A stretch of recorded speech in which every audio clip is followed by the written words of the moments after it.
नाजरीन, इल्जाम लगाया गया मुझ पे अभी थोड़ी देर पहले जावेद साहब ने कहा कि मैं कह रहा हूं कि गंडापुर साहब गद्दार हैं। जी मैं नहीं कह रहा, मैं बिल्कुल नहीं कह रहा, लेकिन ये मैं साबित करूंगा कि ये ऐसा क्यों कहा जा रहा है। उनके अपने वर्कर्स जो हैं, उनके अपने वर्कर्स ने नारे लगाए हैं उनके खिलाफ गद्दारी के। ये नारे उन्होंने क्यों लगाए हैं हम आपको ये भी बताएंगे, और एक और बहुत बड़ा सबूत देंगे, जिस सबूत के बाद आप ये सोचने पर मजबूर हो जाएंगे कि हम तो शायद एम्बिग्यूटी में हैं, हम तो शायद शक में हैं, लेकिन आपको शायद हमसे ज्यादा यकीन हो जाएगा कि कुछ ना कुछ पीटीआई के अंदर इस तरह का चल रहा है कि जो पाकिस्तान को नुकसान दे रहा है, और उसे हम गद्दारी नहीं कहेंगे तो हम क्या कहेंगे। पूरी स्टोरी लेके जाता हूं जावेद साहब के पास। अब ये देखो मेरी तरफ दोबारा लेके आ गए नहीं पैसा अभी अभी नहीं यार बड़ी अभी बताऊंगा। जवाब आपने देना था, मैंने नहीं देना था, जवाब आपने देना था। ठीक है, अभी एक तो मैं उनसे ये पूछूंगा कि ये जो सबूत आपके सामने मैं रख रहा हूं कि जो नारे हैं, क्या ये आपको उनका वर्कर कह रहा है, हम नहीं कह रहे, उनका वर्कर कह रहा है। दूसरा, एक ट्वीट आया बड़ा खतरनाक, उसके बाद आप पीटीआई के बारे में क्या कहते हैं। और आज जो हुआ, जो आज आपने देखा पाकिस्तान की सड़कों पे कुछ नजर आया या नहीं आया, उसे हम एक कामयाब एहतजाज कह सकते हैं या नहीं कह सकते, ये पूरी स्टोरी है और जावेद चौधरी साहब से जानेंगे बहुत क्रिटिकली। अब देखो मेरे ऊपर फिर आपने डाल दिया। देखें गंडापुर साहब जो है ना सीएम है, चीफ मिनिस्टर है, और एक चीफ मिनिस्टर की कुछ और जिम्मेदारियां भी होती हैं, सिर्फ एहतजाज नहीं करना होता, उन्होंने एस्टैब्लिशमेंट के साथ मिलकर अपना सूबा चलाना होता है, वफाक को उन्होंने राजी मुझे रखना लगा होता है। भागना भी होगा। अब देखो वहां पे आपका क्या था, गंडापुर साहब खड़े होकर मार खाते, मार तो नहीं खानी चाहिए थी। वर्कर मार क्यों खा रहे? अच्छा, अब डिटेल उसकी कुछ यूं है कि क्योंकि आज एहतजाज था कल, और एहतजाज पूरे पाकिस्तान में था, और इमरान खान साहब ने ये क्लेम किया था कि जो मेरी तहरीक है उसका ये नुक्ता इंतहा होगा, यानी पीक होगी उसकी, और सारी कौम बाहर निकलेगी। उससे सारे हम भी डर गए और सारा मीडिया भी डरा हुआ था, फिर उसके साथ साथ एस्टैब्लिशमेंट भी डर गई होगी, फिर हुकूमत भी डर गई होगी, पूरी रियासत ही डर गई होगी कि पता नहीं क्या होने लगा है। और उससे पहले फिर उनकी अमशीरा ने यह भी कहा कि उनके साहबजादे अमेरिका जाएंगे, सब डर गए कि पता नहीं अमेरिका जाके क्या करेंगे। फिर उन्होंने ये भी कहा कि वो पाकिस्तान आएंगे और इस प्रोटेस्ट को लीड करेंगे, तो उससे भी बड़ा खौफ था कि पता नहीं क्या हो जाएगा। तो गवर्नमेंट बड़ी अलर्ट थी, उसने कहा कि यार बचना चाहिए, कहीं ऐसा ना हो कि इसे लाभ आ जाए, और पूरा खैबर पख्तूनख्वा से निकल के अडयाला जेल पहुंचे, और उसके बाद इमरान खान साहब जो है उनकी दीवारें तोड़ के इमरान खान साहब को बाहर निकाल लिया जाए। तो इस टाइप की एक फीलिंग थी, और ये भी था कि सारे अगर पार्लियामेंटेरियन पीटीआई के बाहर निकल आते हैं और वो पैदल अडयाला जेल की तरफ चलना शुरू कर देते हैं, तो कैसे उनको पकड़ा जाएगा, कैसे उनके ऊपर शेलिंग होगी, कैसे डंडे मारे जाएंगे, तो होता है मुमकिन नहीं ना वो। लेकिन कुछ भी नहीं हुआ। पूरे पंजाब के अंदर कोई रैली नहीं निकली, ना लाहौर के अंदर निकली, रावलपिंडी के अंदर एक छोटी सी रैली निकली, और एक चुंगी से दूसरी चुंगी में गई, और बस उसके बाद गायब हो गई। और लाहौर तलाशी करता रहेगा किसी लीडर को कि आए वो हमें कहे और हम बाहर निकलें। पीटीआई का एक क्लेम था कि हमारे 300 कारकुनों को गिरफ्तार कर लिया गया लाहौर के अंदर या पंजाब के अंदर। अब सवाल ये है कि क्या आपकी पूरी तहरीक जो थी वो सिर्फ 300 लोगों पर डिपेंड कर रही थी कि वो 300 लोग गिरफ्तार हो गए, उसके बाद तहरीक खत्म हो गई? भाई आपके पास तो मिलियंस बल्कि करोड़ों की तादाद में लोग होने चाहिए, और लोग आपके पास हैं बकौल आपके। तो अगर वो सारे निकल आते तो किसकी मजाल थी? कौन सी पुलिस थी जिसने ठहरना था? किसकी कौन सी फौज थी जिसने ठहरना था? कौन सी एफसी थी जिसने ठहरना था? कौन सी गवर्नमेंट थी जिसने रेजिस्ट करना? किसी ने रेजिस्ट नहीं कर सकती थी। फिर तो जाहिर है हर चीज ही पलट जाती। बिल्कुल इसी तरह जैसे मिलियंस नहीं थे, हजारों में लाखों में लोग निकले बांग्लादेश के अंदर, और वहां हसीना वाजिद मुकम्मल तौर पर फारिग हो गए। आप देख लें, वो अपने घर वापस नहीं जा सकती, मुल्क वापस नहीं जा सकती, और वहां पे हर चीज बदल गई, और आपके पास तो उससे कई ज्यादा लोग थे, नहीं निकल सके।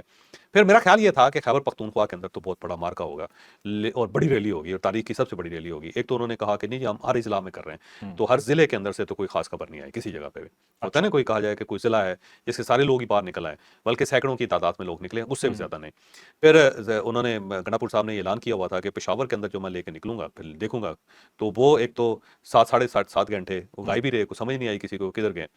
और फिर वो अचानक सामने आए, और मगरब के वक्त उन्होंने एक तकरीर की, उन्होंने कहा देखो पूरा पेशावर बाहर है। वो जब पेशावर लोगों ने दूसरी तरफ देखा तो था ही कोई नहीं। अब ये अजीब सा पेशावर है जो गायब हो गया, किसी को नजर ही नहीं आ रहा।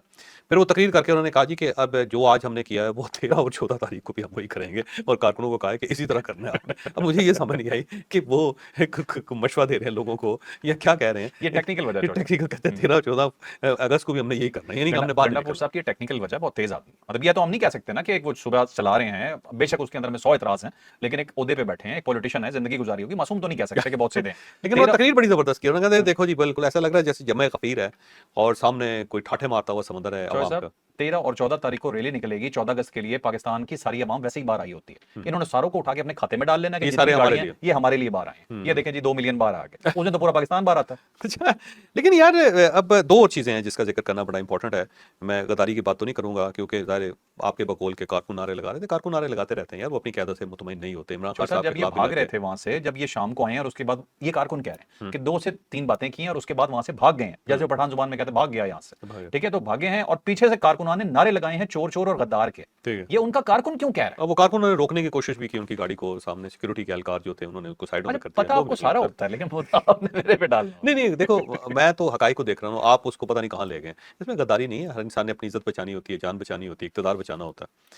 तो वो गंडापुर साहब ने ये सब कुछ करके गलती नहीं की, लेकिन ये है कि पार्टी उनसे नाराज बहुत ज्यादा है कि हम्म। उनसे बड़ी तवक्को थी कि कम से कम खैबर पख्तूनख्वा के अंदर तो कोई इंकलाब आज नजर आता, हम्म। लेकिन वो नजर ही नहीं आया। दूसरा, खैबर पख्तूनख्वा के एमएनएज और सेनेटर्स भी गायब रहे, और चक्री पे अलीमा खान साहबा जो थी वो बेचारी बैठी थी वहाँ पे, और यहाँ से लोगों ने कहा जी हम चाह रहे हैं, कोई बंदा वहाँ पे नहीं पहुंचा। महमूद अचकजई साहब और सलमान अकबर राजा साहब वो गए थे तो वहां पे सब अडयाला खाना जेल। शाना खा रहे थे ना, वर्कर बार बेचारा रुल रहा है, वो आराम से खाने खा रहे हैं वहां बैठ के, सारी क्यादत खाना खा रही है। वो ये तस्वीरें तो चल रही हैं यार, लेकिन मसला ये है कि क्या बंदा खाना भी ना खाए। अब अगर एहतजाज कामयाब नहीं हुआ तो बंदा भूखा मर रहे, क्या तो करे। सर पहले अपने कारकुन को फीड करे जो उसके कहने पे बाहर आया हुआ है, अगर उसे फैसिलिटेट नहीं किया तो आपको अब अगर वो करिए क्या? अवाम का ठाठे मारता हुआ समंदर है तो कौन फीड कर सकता है उनको। यहाँ तो फिर 10-10 लाख देगें चाहिए होंगी आपको, फिर बात मत तो निकाल। 10 लाख देगें कौन देगा ला के सर। कम क्योंकि से कम अगर वो होते ना, एक जनरल साहब होते थे वो जो पहले इमरान खान साहब के बड़े करीब होते थे, अच्छा अगर वो होते तो शायद देगों का बंदोबस्त हो जाता, क्योंकि वो इस मामले में बड़े एक्सपर्ट थे।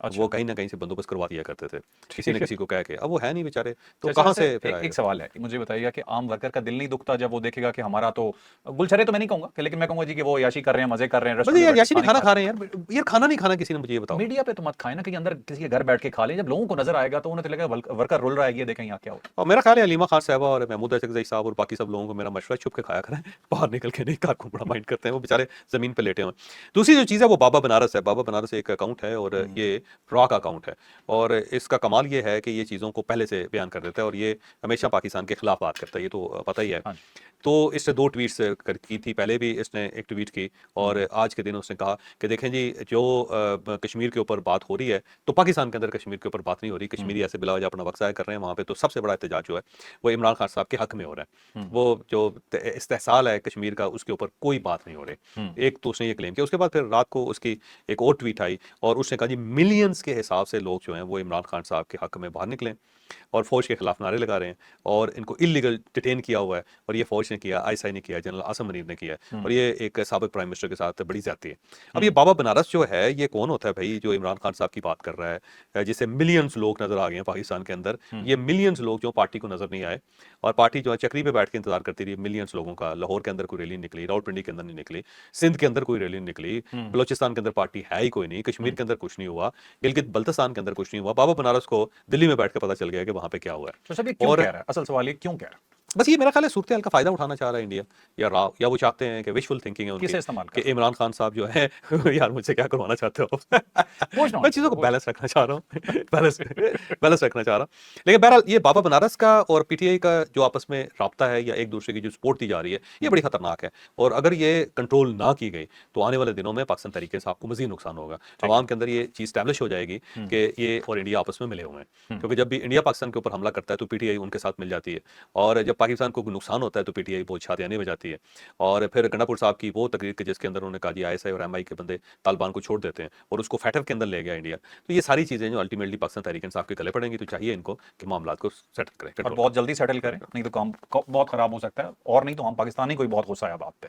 अच्छा अब चलते हैं जी नेक्स्ट स्टोरी पे। बहुत इंपॉर्टेंट स्टोरी है जी कि अमेरिका ने गिच्ची किस तरह दबोची हुई है इंडिया की क्या क्या कमजोरियां उसके पास हैं, यकीन माने आज आपको डिटेल बताएंगे। आज आपको पता चलेगा, और भारत को तो लग पता गया है कि अमेरिका उसके साथ क्या कर रहा है, लेकिन इतना आपको जरूर बता दें, अमेरिका जिस वक्त चाहे जब उसका दिल करेगा वो मोदी को उड़ा के रख सकता है। ये डिटेल क्या है आपको बता। अब देखिए ये ट्रेड की दुनिया है और बिजनेस की दुनिया है। जिस मुल्क के पास बिजनेस ज्यादा है, जो जिसके पास एक्सपोर्ट ज्यादा है वो तरक्की कर जाता है, जिसकी एक्सपोर्ट्स कम है वो पीछे रह जाता है। ये साइंस ही अब डिफरेंट है।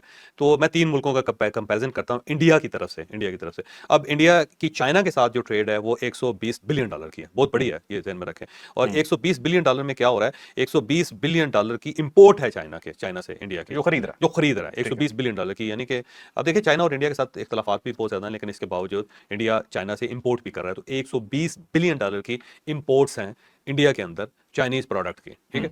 और जो इंडिया उनको एक्सपोर्ट कर रहा है वो सिर्फ $15 बिलियन की, यानी $15 बिलियन की कुछ नेचुरल चीजें हैं और जो रॉ मटेरियल है जो चाइना को वो देता है।